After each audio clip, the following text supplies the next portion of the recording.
Welcome to Politics Done Right. I am your host, Egberto Willies. This is the progressive program that will take the mystery out of politics. This is the program that will encourage you to make sure government becomes we the people. Whether you are liberal, conservative, or otherwise, you get to air your point of view.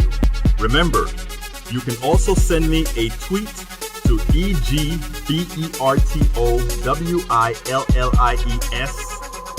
That is, at Egberto Willies. Let us engage. It is politics done right. 1, 2, 3. Well, folks, welcome to one more edition of Politics and Random. Egberto Willies, your host. Thank you so kindly for being a part of the show. We are going to have a great show for you today, as usual.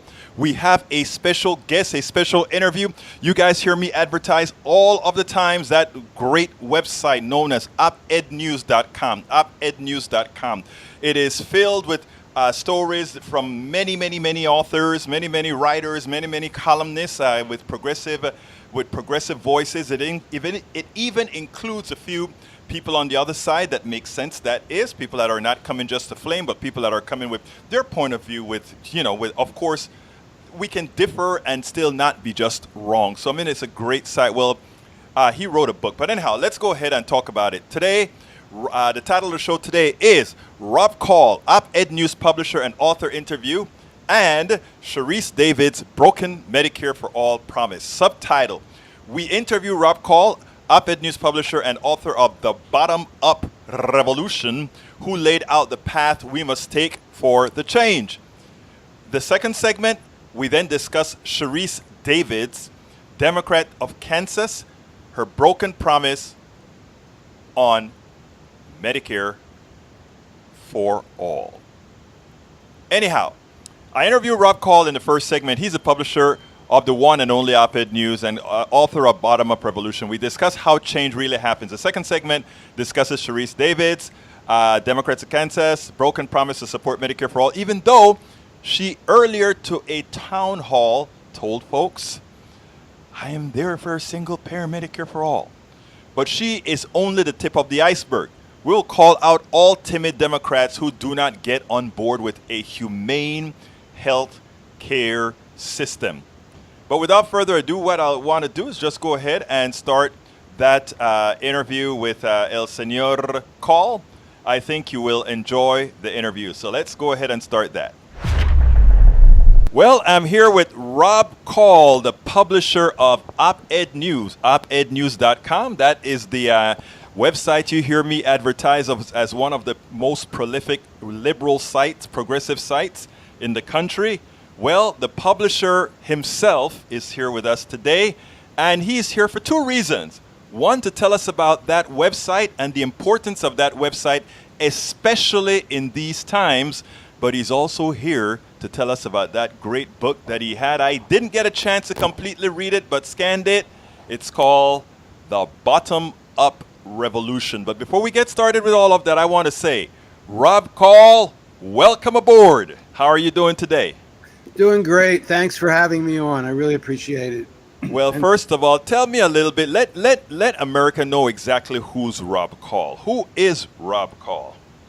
Well, I publish OpEdNews.com. I host the Bottom Up radio show, which is on Pacifica and Progressive Radio Networks, and on iTunes, of course. And I've got a book. I've got the book, The Bottom Up Revolution. I put 10 years into writing it because it's got over 100 interviews with people with a take on bottom up, and it comes out officially on Wednesday. Well, I listened to one of your interviews that you did on Bottom Up. So before we even, there was just something that turned me on from that interview that really hit to the core.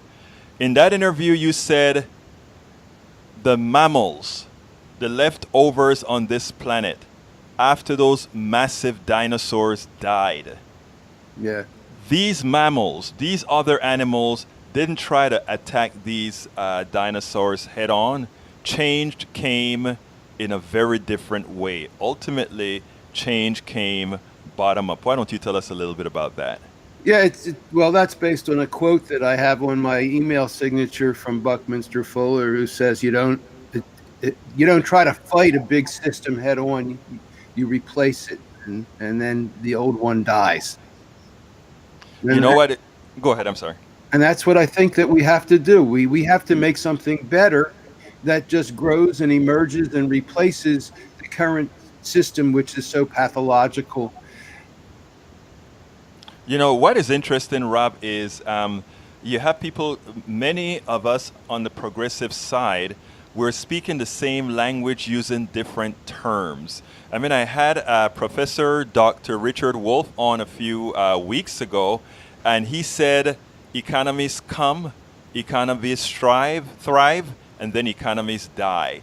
I think in a lot of ways you are saying how does a bad economy, or how does an economy that has completed its usefulness get replaced? You don't replace it from the top, but you do it bottom up. Why don't you kind of speak to that in that context? I absolutely. I think I've had Wolf on my show a couple times, and a lot of economists on my show.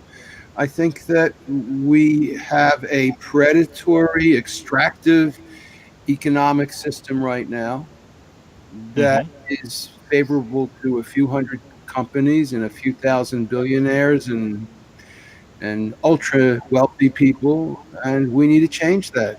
And that is only going to happen from the bottom up. It's only going to happen by enough people coming together to make these changes happen. We're looking right now at my generation. I'm a boomer, and I'm so embarrassed to be a boomer anymore. You've got boomer men tend to vote for Trump, and the remainder of them look like they're going for Biden because they're afraid. They're afraid that that is the only way to beat Trump. But going with Biden really doesn't do anything at all to beat the system. And we need to beat the system. And the way we do that is to come up with solutions that are better than the system offers. You know, I love the way you say that, and you know, it's interesting because without me telling you about that, part of what our program about was going to be about today, after this segment completes, is in fact fear, the fear that so many have that they need to go with a Biden, not because that is what they want, but because they feel that America, that's the only thing America would go for as far as beating Trump. You mentioned something else that is quite interesting. How this system operates is really for a few billionaires, and how can we instruct Americans that it is not, there are more, to put it bluntly, there are more of us than there are of them. Why it is so difficult for us from the bottom up to do what needs to be done. And I think you explain a whole lot of that in your book. So why don't you tell me some of the concepts you have in the book? There's one particular area you looked at, you asked the audience to stand up. Who here is born before 1980? And very few stood up. And you spoke about the dichotomy between the minds, the difference in the way the minds work.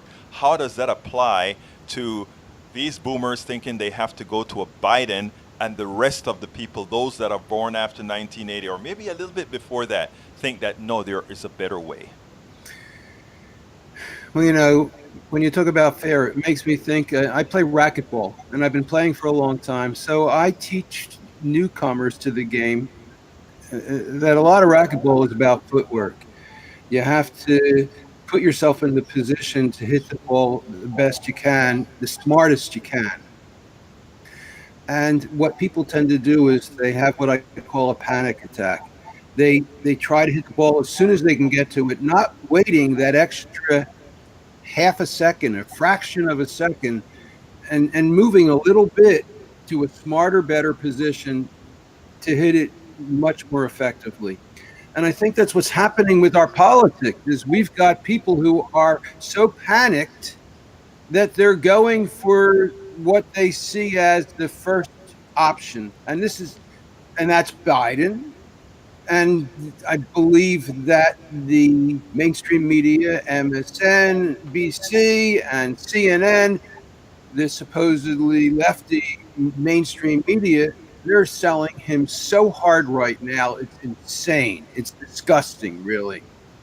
And then the pollsters, you think that that's honest, that Biden has these incredible leads over Bernie Sanders Oh or no. Elizabeth Warren? No, it's because they're selecting to only poll likely voters. So how do you define a likely voter? A likely voter is somebody who voted in the last couple of elections. Well, who does that leave out? Bernie's main base. It leaves out the young people. It leaves out the independents who are going to register as Democrats so they can vote for Bernie. They sure aren't going to register as Democrats so they can vote for Joe Biden. That's for sure. So one more thing, in the book, in the Bottom Up Revolution, I talk about how the science has shifted from a top-down linear approach to understanding the world to a bottom-up, nonlinear systems view or chaos theory model for science. It's because it's the only one that works for subatomic particles and for complex ecosystems. The old systems of science worked okay for simple ideas, but not for the more complex ones. And it doesn't get much more complex than our politics. And what's wonderful about nonlinear dynamic science, chaos theory, is that it predicts that change can happen in a flash. And the way it happens is with new emergent processes, new emergent properties and behaviors, because in the nonlinear science, things happen in cycles, not in a straight line. So what's really exciting and hopeful about that is it doesn't take 50% plus one to make a change like that to happen. It doesn't take millions and millions of people. It takes an emerging, exploding process to happen. And that can happen really fast. And that's what we saw with the Arab Spring. Now, it doesn't always work out great. I mean, the Arab Spring was a disaster for Egypt, but it shows the power of what can happen. And it could be happening here. And we can believe in that. And we're seeing it all over the place. The bottom-up revolution in business has produced trillions of dollars in new business. And in business, it's changed the way everything's done. And of course, it's changed the way politics has been done. I interviewed Joe Trippi, the first campaign manager to do an internet campaign. And he basically said that you can't think about doing these things the old-fashioned way anymore. You have to understand bottom-up.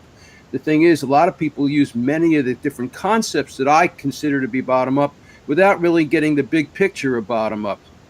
There's the old story of the blind wise ones. They're put in a room, they're blind, and they each touch a part of something to figure out what it is.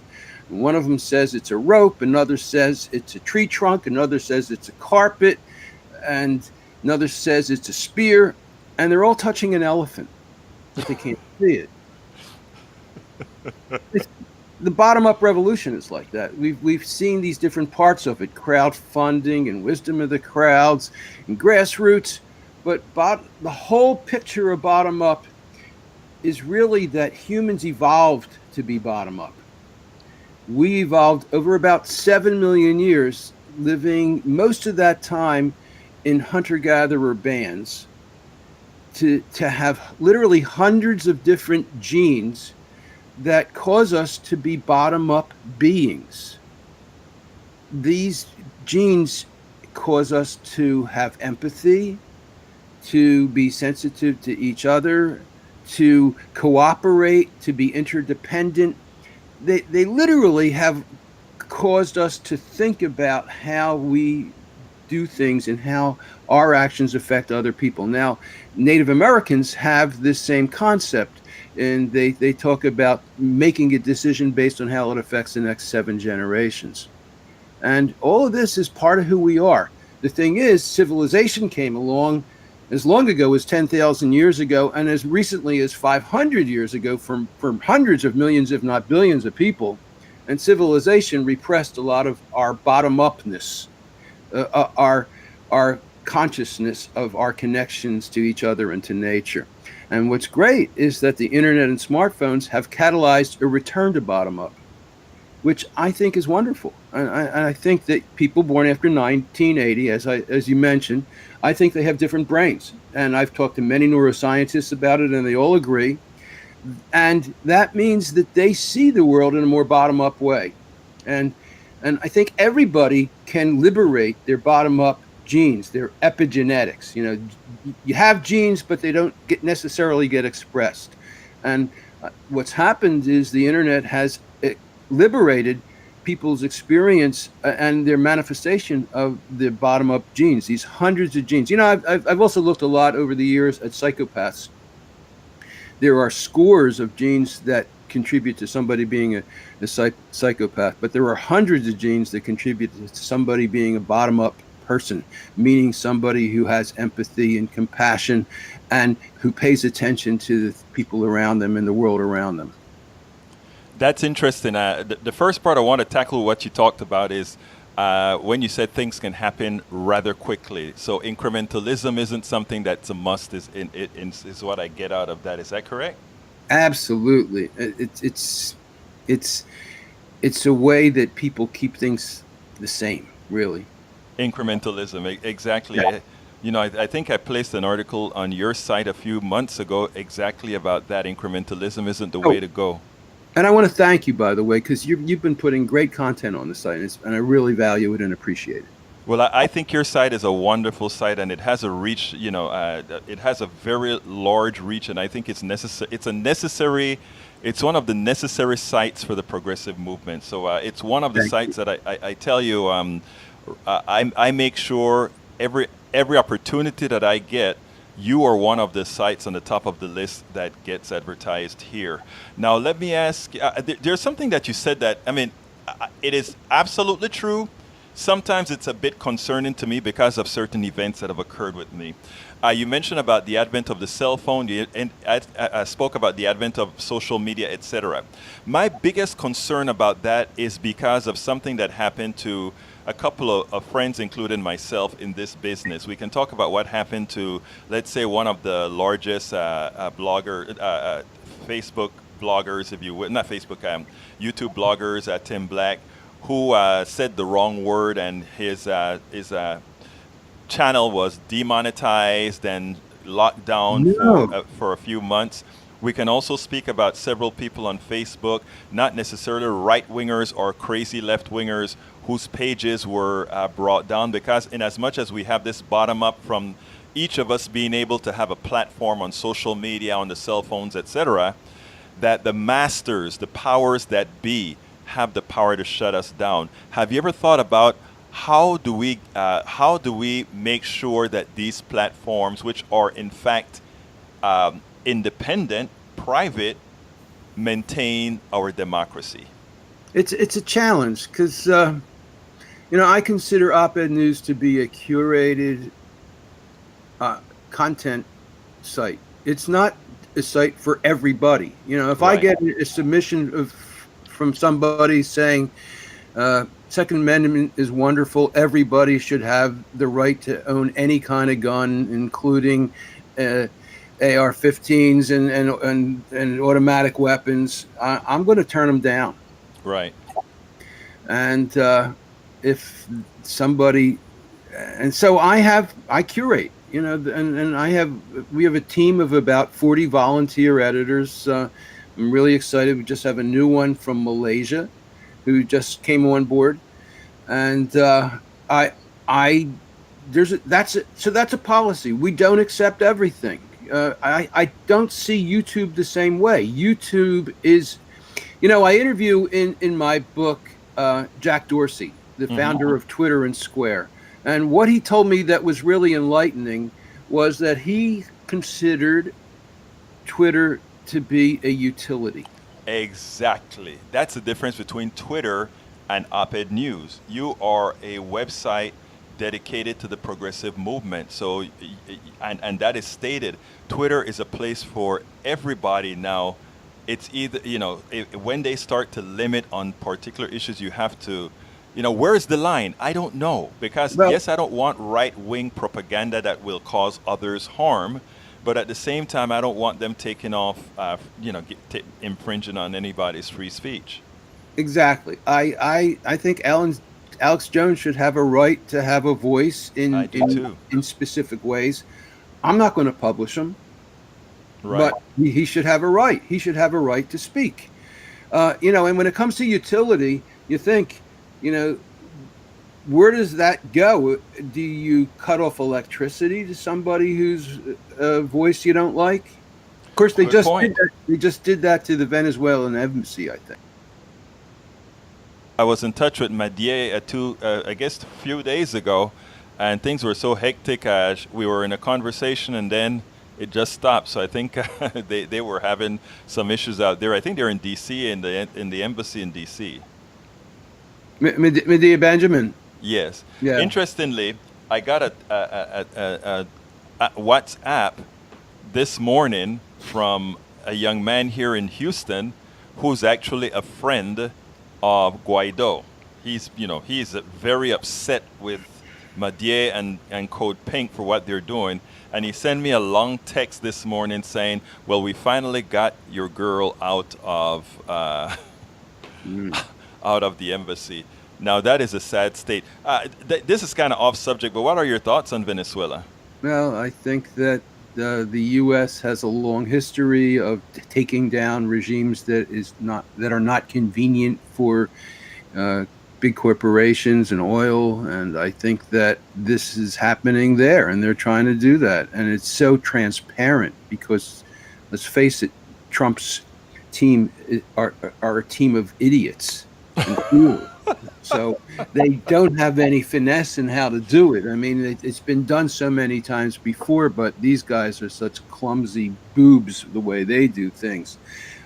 And I think it's tragic. I mean, and you look at the New York Times, and they are feeding this narrative so much, it's unbelievable.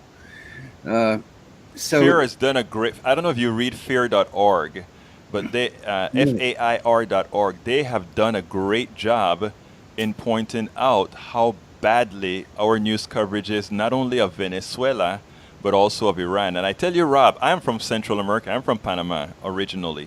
Yeah. And I remember when I was over here when he did it, but when Bush invaded Panama and claimed, 1,000 Panamanians died, and the UN said 4,000 Panamanians died. And we know in Chorrillo, where this occurred, 10,000 Panamanians are unaccounted for. Nobody knows we know that. And that was to get one person who didn't want to help him invade either Nicaragua or Salvador. I don't remember which one. That was the real reason for the he didn't want to do what the United States wanted done for him. Oh, by the way, in my book, The Bottom Up Revolution, yes, I have a section from Medea Benjamin. After she interrupted Obama, I interviewed her on how do you interrupt the president. And the book goes through detailed, step by step, how you plan it, what you do, what to do when they grab you. So this is the kind of stuff that's in the book. I mean, the book, it has a lot of stuff on. I mean, what I tried to do in the book was think about bottom up from as many different perspectives as possible. It's never been done before. I tried to, the natives of Nunavut in far northern Canada, they have to have 50 different words for snow because they have to live with snow, and they need that kind of vocabulary in order to be most successful in negotiating living in a world of snow. And what I tried to do something like that with Bottom Up. I tried to expand the vocabulary massively because it is such an important part of who we are. And the more we understand it, the more effective we can use it to deal with other people and to make our own goals become a reality. Well, I think that's an important book, especially in these times. Tell us exactly how we can get the book. Probably the easiest way is if you go to robkall.com, ROBKALL.com, and then I've got a list of about 8 or 10 different sources for buying the book. You can go to Evil Amazon, or you can go to Pals, or you can buy it from independent booksellers or Target or Barnes and Noble. I've got links for all of those. So you have your choice on how to do it. Well, I've just included, if you take a look at the lead there, included the robkall.com. I wish I had known that. I'd have put it up in the beginning, but I'll put that in the lead when I write the blog on this particular show and when the show goes live Thank you. at 3 p.m. today. Okay, so folks, don't forget the name of the book by Rob Kall is Bottom Up Revolution. Every single activist should have that book by, it comes out in 2 days?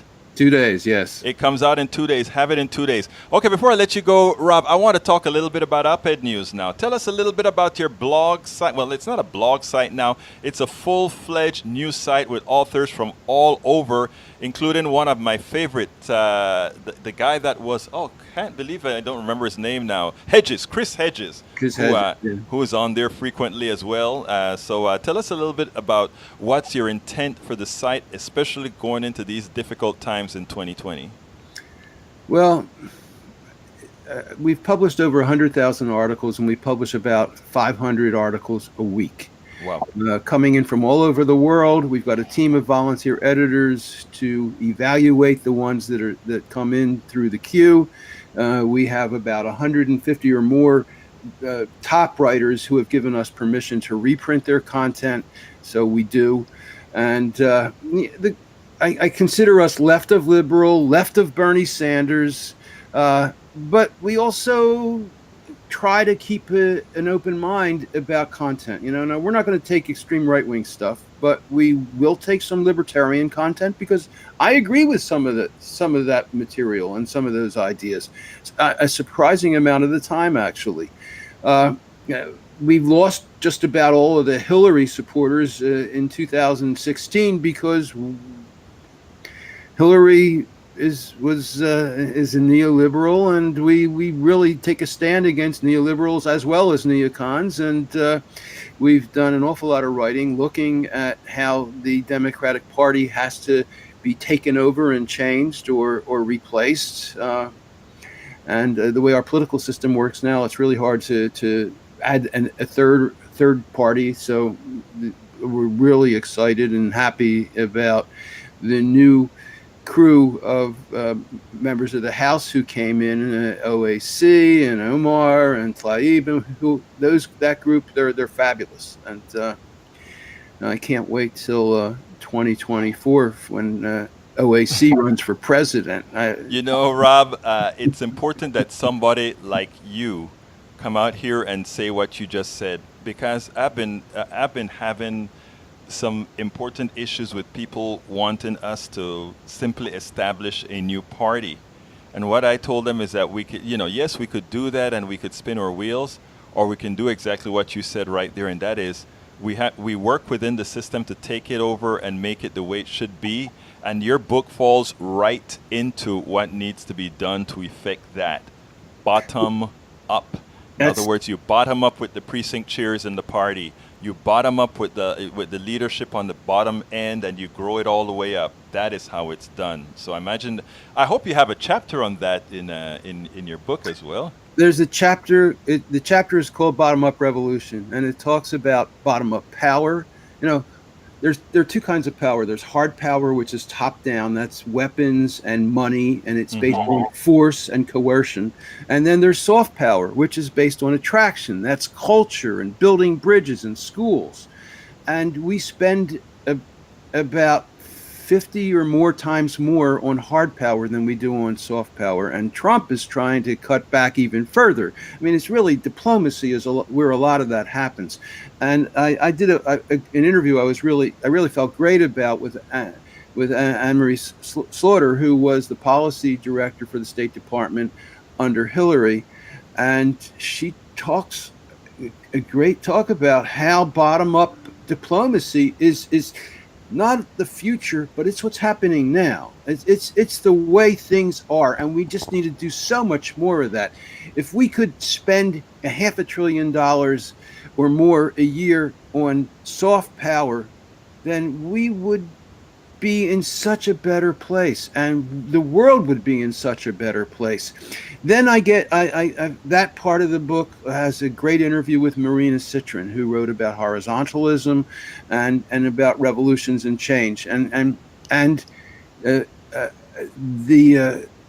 there's just so much more in there in that chapter. It was a really fun chapter to put together. But then so was the one on bottom-up economics. Bottom-up economics is something that can change everything. Public banking is one approach to it, and cooperatives and co-ops, as Wolf talks about in the book. There are so many ways that we can take very specific bottom-up approaches to make this world change and make the bottom-up world happen. And that's why I have over 50 endorsement blurbs from a lot of people that your listeners will recognize that say it's a hopeful book, because there is so much hope. It's not like we're in a bad place. We are, but there's a lot of hope, and there are a lot of ways that things can change, and that stuff is already in the beginning of happening. I love one of my interviews described bamboo. You water it for 3 years and nothing happens. Then all of a sudden, in 3 months, it grows 20 feet. I know that we grow a lot of bamboo where I'm from, so I know exactly what you're talking about. And that's what activism is about. Sometimes you got to do it, and you don't see a result. There's a wonderful story that Daniel Ellsberg told me that's in the book about how he was inspired to become the activist that he is by an unknown guy who was going to go to jail because he had engaged in some protest in civil disobedience. I never can remember the guy's name, but that guy inspired Daniel Ellsberg to do something that changed the world. And you can do that. I'm talking about whoever who's listening to this show. You don't have to be a famous person. You don't have to do something huge. You just have to be in the right place at the right time. And you, as one leaf of grass in a grassroots movement, can change the world. And you never know if you're going to be the one who does it unless you don't show up. With that, we are speaking to Rob Kall, publisher of OpEdNews at OpEdNews.com, and of course the author of the book that will be out in 2 days, Bottom Up Revolution. The Bottom Up Revolution. Go to robkall.com. Rob, it was my pleasure to have you on, and we must do this again. Thank you very much for what you are doing, what you have been doing for the movement by keeping people informed with your wonderful site. Let's do this again. Thanks for having me, and thanks for all you do. You have a wonderful day, buddy. Okay, bye. Bye-bye. All right, that was El Señor Rob Kall. Folks, the second part of the show today is all about people not keeping their promises. It's all about politicians not keeping their promises. It's all about now we keeping them accountable. You see, for the longest time, progressives have been used, right? When people want to get elected, they know that the delta, they can tell progressives anything. Oh, yes, we're going to give you Medicare for all. Oh, yes, we're going to fight for all these programs that we know are it's best for humanity when they're running. And after they get elected, many times you can't find them. We find that happening locally. We find that happening on the state level. We find that happening nationally. Well, it's happened again. We have the Democrat from Kansas, 3rd District, Sharice Davids. Sharice Davids went out and said, yes, I believe in Medicare for all. I believe in single-payer health care for all. And then we have Pramila, what's her name? Shayapal, or you know who I'm talking about, the one who came out with, who wrote the Medicare for All live, Camila Prayaval, who wrote the Medicare for All bill. And what happened then? Well, the bill is out, and now we're making sure that all the people who promised that they would be sponsors were going to be sponsors. Well, no. First, I want to show you this. There are 2 snippets that I cut, and I want you to see these snippets. And the reason I want you to see this snippet is to show you how a politician can go from seeming to care to then fall in for the talking points of the right. I shouldn't even call it the talking points of the right, falling for the talking points of the plutocracy, falling for the talking points of those who they know don't really care. But here's what she had to say before she was elected. And by the way, she in the primary beat somebody who was we were absolutely sure would support Medicare for all. But here she is. I'm supportive of a Medicare for all, one single payer system. The thing I want us to make sure that we talk about and are thinking about is that even if we have that, a lot of people who already have health insurance know that sometimes it's still not affordable. You end up with costs that were not anticipating. And two, that there are a lot of people who will still be left out of that system, who might have coverage but still will not have access to quality, affordable health care. And I want to make sure that when we're talking about Medicare for all, that we're making sure that we're talking about marginalized people, poor people, people of color, and people who are in rural communities who do not already have access, even when they have insurance coverage. That was great. That was marvelous. She wanted to make sure not only that we had single payer Medicare for all, she wanted to make sure that the coverage was complete. And what does she mean? If I'm not mistaken, she is from an indigenous community. She wanted to make sure that those people weren't going to be left out, as somehow less than, not qualifying for whatever it is that we designed for Medicare for all. Well, Medicare for all, single payer Medicare for all means exactly what it says. Everybody on our lands are covered. Everybody on our land are covered. All right, everyone is covered. No doubt, that is what Medicare for all is. All the monies come out of our taxes. It's progressive, which means you make a little, you pay a little, you make a lot, you pay a lot. Why is that good? Because everybody has skin in the game relative to their financial worth. Well, now we have a bill. We now have a bill. And what is she saying now? This is important. What is she saying now? This is what she's saying now. I've been looking at I think it's a 2-year, now I don't remember every single item in every single piece of the legislation, but I'm pretty sure that specific Medicare for All bill has a 2-year transition, and it would eventually require folks to give up their employer-based insurance, and that's a pretty big sticking issue. I've talked to a lot of people who are not only satisfied with their employer plan, but are actually very pleased with it, who, aren't, and those folks aren't saying like, I'm opposed to us figuring out a way to get, universal access to affordable quality health care for folks, but they are saying like, I don't want to lose the insurance coverage I have now. And so that's a sticking point on there. Friends, please click the button here. Now think about that. Think about what she's saying there.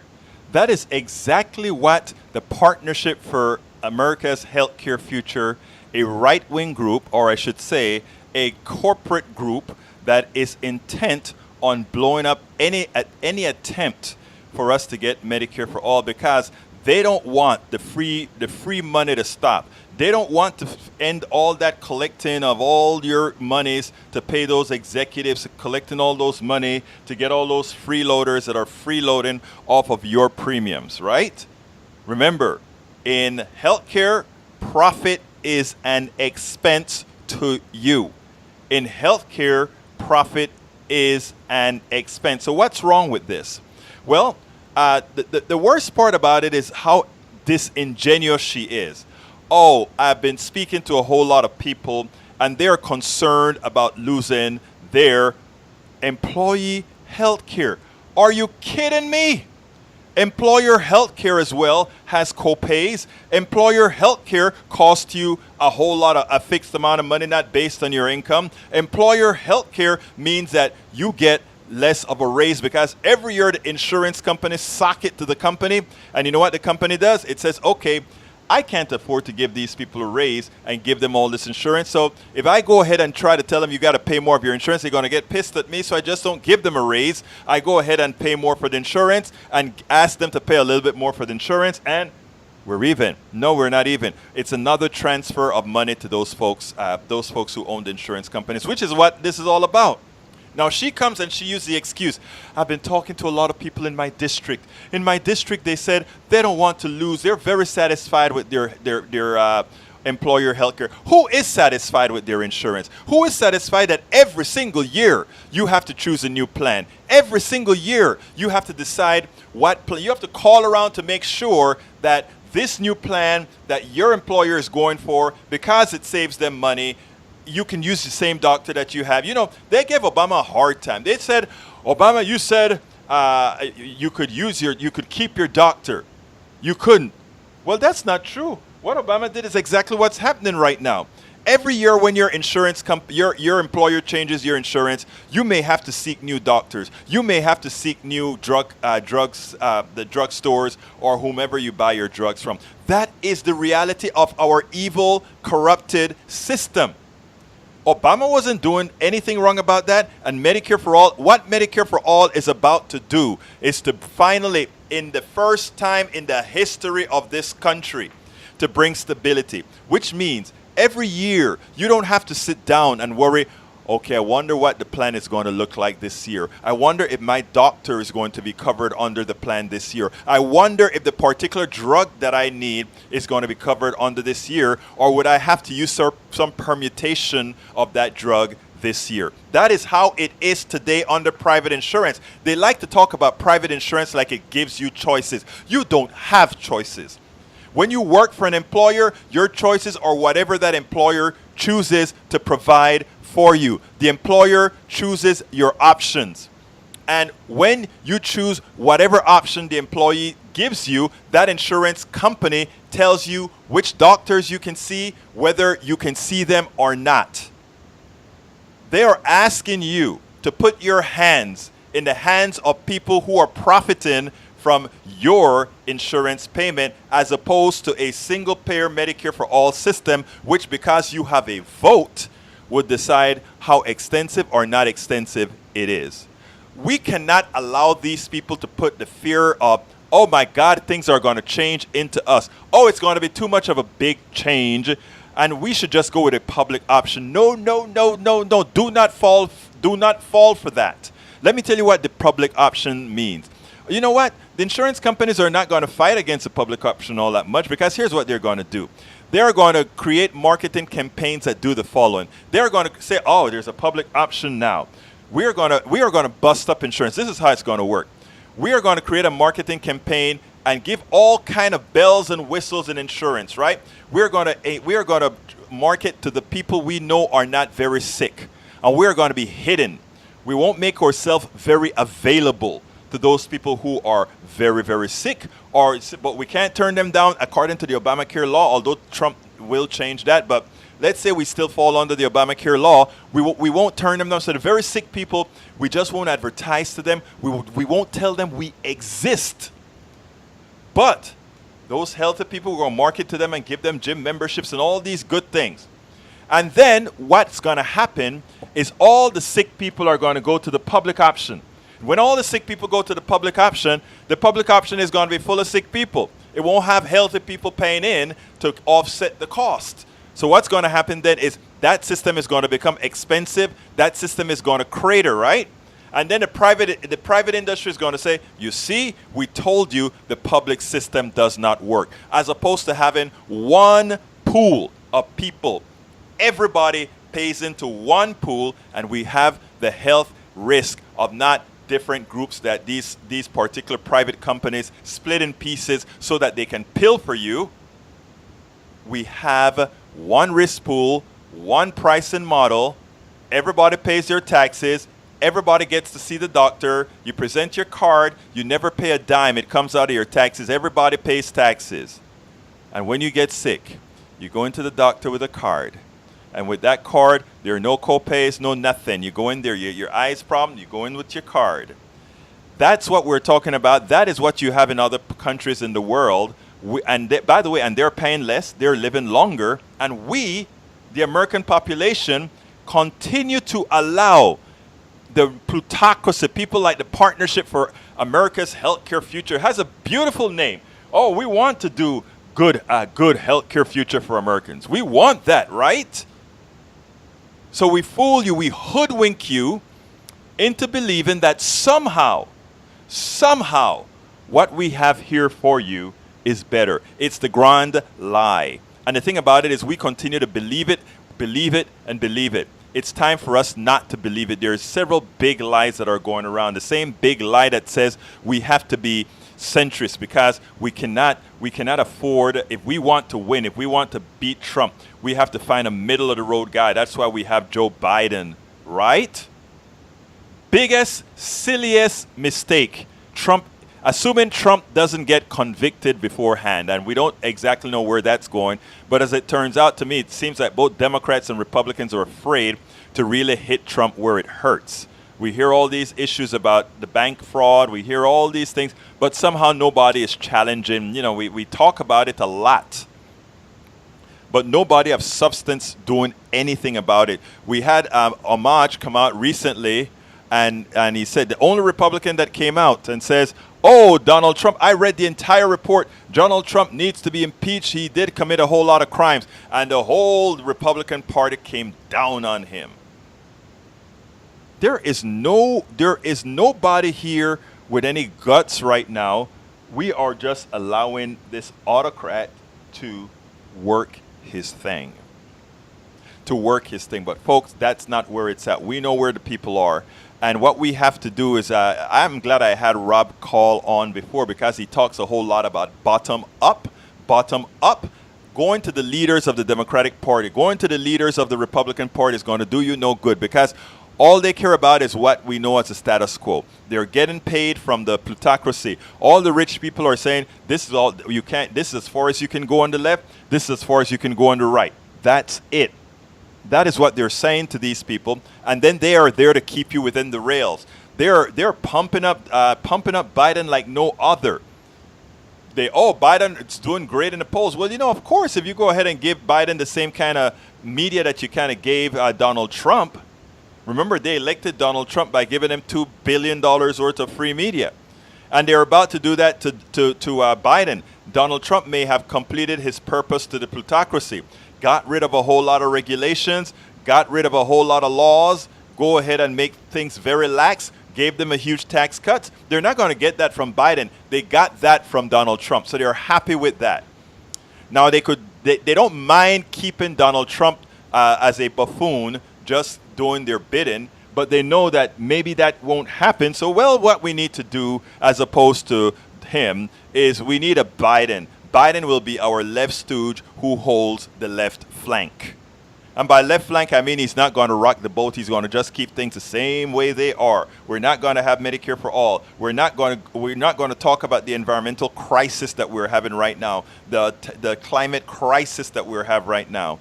It doesn't matter that things are flooding, that things are burning, that we have all the proof that there's more carbon dioxide in the air than it's ever been. None of that matters because just like, I put a lot of blame on the baby boomers for quite a bit, right? Let's just live for today. Let's live for today. Let's forget that we have children. Let's forget that we have grandchildren. Let's forget all these things that are there. Folks, the telephone number is 646-716-5812. If you would like to make a comment, we have about 8 minutes or so that we can take calls. 646-716-5812. Would love to hear from some of you, whether you're on Periscope, whether you're on YouTube, whether you're on Twitch or Facebook Live. 646-716-5812. Again, that is 646-716-5812. I'd like to ask my listeners to please consider subscribing to Politics Done Right.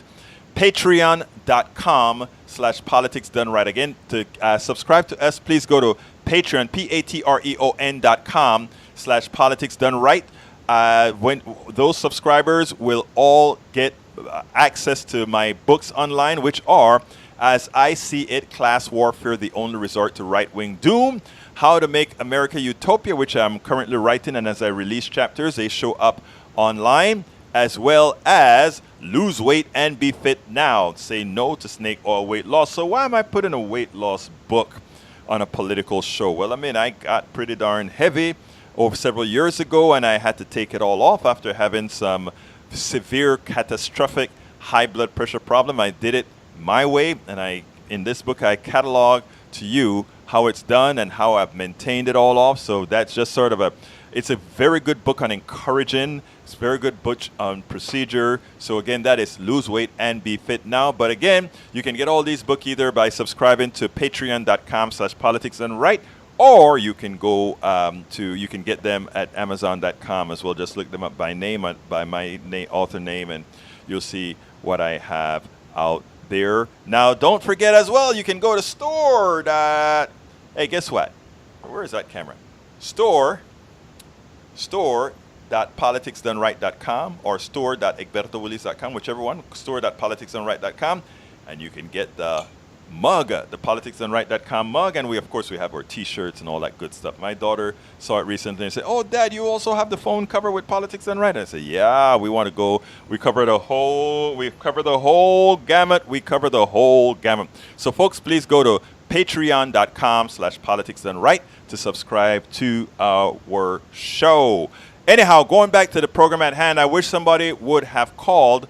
Look, going forward, folks, we must start holding all these politicians accountable, Democrat or Republican. And the reason why is they campaign and they fool people into saying, we are going to be doing things for you. These are the policies we support. They get into power, and in the case of Sharice Davids, now I read in the paper that she's now considering considering taking corporate PAC money. Anyone wonders then, why is it that she goes from being an avid supporter of of Medicare for all, single payer Medicare for all? We have her on the video saying it. And not only was she a supporter of Medicare for all, she wanted to make sure that it discriminated against nobody, that it was everywhere. So why? Why change? Why come out? Why use right-wing talking points from the Partnership for the Healthcare Future? Why do that? That, I think, at first I said, oh, that's unforgivable. Then I said, no, you can still atone because the bill isn't passed yet or whatever, but you can show us what you're made of by saying, I made a mistake, I support the bill, and I will vote for the bill. And people talk about litmus tests, whether we should have litmus tests for Democrats or not coming into this election cycle. Here's the deal. It is time for us to have a litmus test on issues that are existential. Medicare for all, in my humble opinion, is one of those issues that is existential for quite a few people. Not quite a few. Medicare for all is existential for all. Again, Medicare for all is existential for all. We are killing our population with our healthcare system, and nobody wants to come out there. No politicians has the pelotas to come out there and say, our healthcare system kills. Our healthcare system kills. And the weapon are the politicians who allow it to be in the state that it is, which is the reason many of them I consider no better than murderers. And the thing about it is the amount of people that are murdered by not having the appropriate healthcare system that we can afford, a healthcare system that we know how it should perform or how it should be.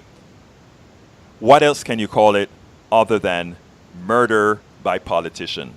Folks, 646-716-5812 if you want to call in, 646-716-5812. We are going to be closing down the show in about 2 minutes or so, end of the show. I just want to give you one last opportunity, 646-716-5812. Since no one has called in thus far, I'm going to give one last promo. Please consider becoming a subscriber to Politics Done Right by going to patreon.com/Politics Done Right. That is patreon.com/Politics Done Right. patreon.com/Politics Done Right. What do you get out of that? You have access to all of my books online at mybooks.politicsdoneright.com. I think that's the URL, but if it's not, once you get to egbertowillies.com, you'll have the URL to all the books. Again, folks, the other book that we have is How to Make America Utopia, Take Away the Economy from Those Who Rigged It. And of course, the book that reveals how I did it, lose weight and be fit now, say no to snake oil weight loss. Folks, 646 5812 is the number.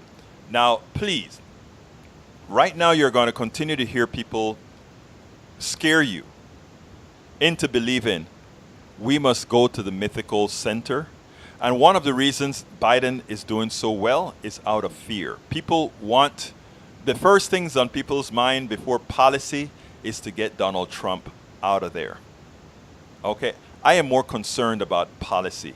To put it bluntly, if Donald Trump was certainly to turn into somebody that's doing good policy, I wouldn't really care. So, if we are really looking for policy, look at what these different candidates are offering. Look at the ones that are really putting out policies right now. Right now, the policy wonk is Elizabeth Warren. You can actually judge what she is intending to put through or to put forth in Congress. I think that deserves a lot of respect. I think that deserves a lot of that we should take that seriously. And for those politicians that are thin on issues that are very thin, what it means is they can easily be wards of a plutocracy, because every vacuum is generally filled with something. And that's something, if they don't know what it is, if they are not proactive with it, we don't know what that something is. Folks, my name is Egberto Willies. This is Politics Done Right. And you know how I end this baby.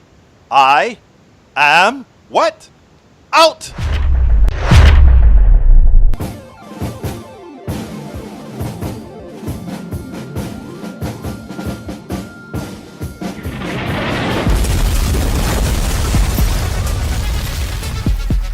Welcome to Politics Done Right.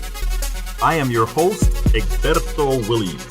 This is the progressive program that will take the mystery out of politics. This is the program that will encourage you to make sure government becomes we the people. Whether you are liberal, conservative, or otherwise, you get to air your point of view. Remember, you can also send me a tweet to EGBERTOWILLIES. That is at Egberto Willies. Let us engage. It is Politics Done Right. 1, 2, 3.